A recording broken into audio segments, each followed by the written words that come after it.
What's up? It's your boy 100 Ghost Dance doing another one of these Sustain the Energy videos for April of 2016. I'm gonna take you through all the manga I got this month. Support the industry, dude. So yeah, let's get into it through Kodansha first.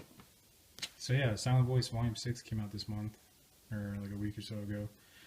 More Silent Voice.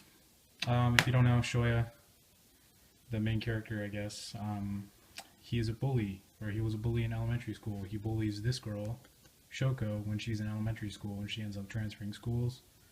Kind of affects both of their lives in a big way, and it's back in now it's in the future in high school, and then he's trying to make up for it. Really good, really important stuff. Final volume comes out next month. Can't wait to read it. Inuyashiki.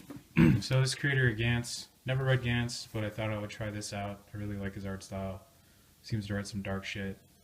An old man and a young boy, I guess, get into an accident somehow. I haven't read this, so I'm just I don't know. This is what I read about it. They get into an accident somehow, and they get turned into androids that have powers and shit. And this old man, he uses it for good, and the young man, he uses it for bad. I guess he's a psychopath or something. So the old guy's trying to stop him. I flipped through this. There's a lot of violence. I think I saw some boob. So it's for older readers. These volumes are pretty nice. They're like the Viz signature style. They're around the same size. These are matte and they're kind of glossy. Really nice volumes. So yeah, there's only 3 volumes of that out here in the US so far. I think there's 6 out in Japan. I'm not sure if that's the end of it. But yeah, let's get into Viz.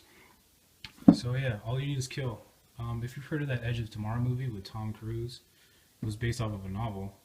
I had a feeling it was based off of a novel because every Hollywood movie is based off something else. But I didn't know that it was a Japanese book. And around the time that Edge of Tomorrow was coming out, I guess they were also making a manga. And yeah, and it says right here, art by Takeshi Obata.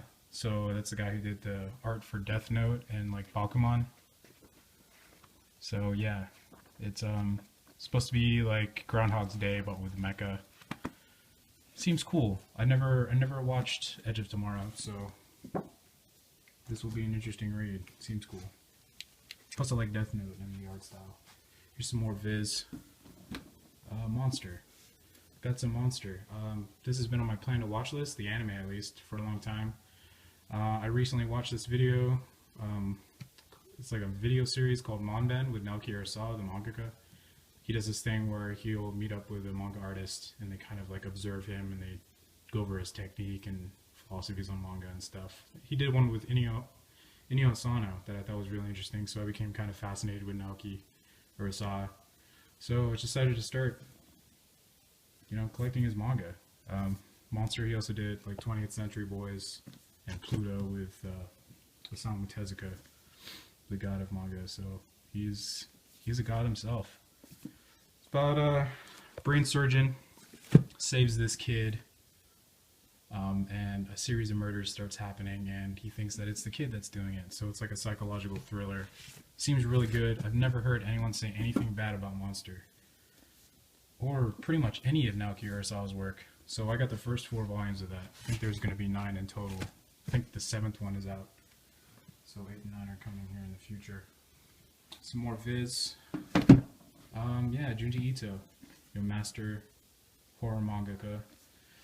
Gyo, this is the one about fish taking over a village or a city. These are nice hardcovers. Haven't owned these until now. So, well, obviously. So I decided to get them.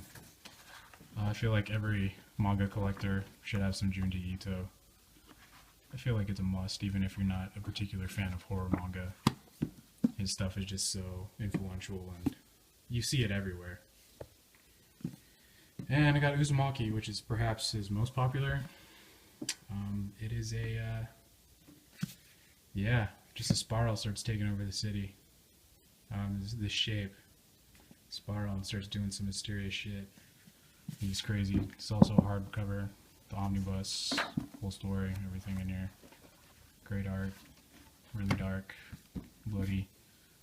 Yeah, Junji Ito. Great dude. Very pumped on owning those.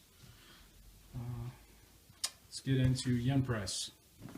So Yotsuba, yeah. So I got the first 7 volumes of this last month. Decided to pick up the remaining ones. Yotsuba is volume 8. Yotsuba is about a 5-year-old girl and her dad.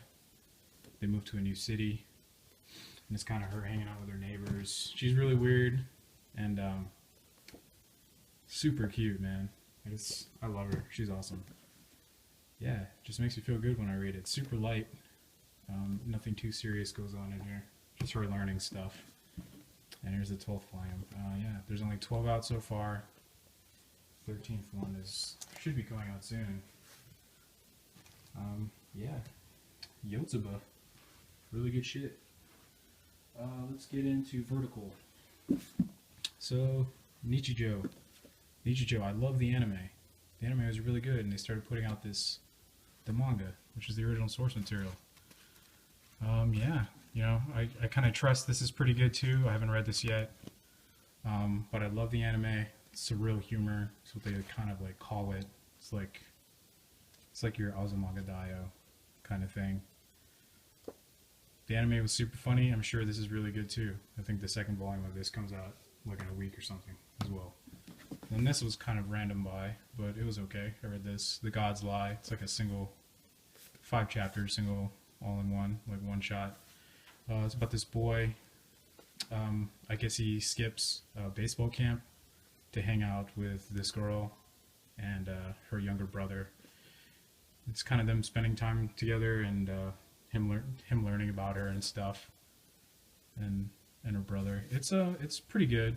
With little short stories like this, it gets the problem of like they just dump a lot of like plot on you all at once, you know. And that was kind of whatever. If this was just a little bit longer, it would have been kind of okay. Like if they spread that, you know, the info dump, like just spread it out throughout, like maybe like a longer time span, and it wouldn't have felt as awkward.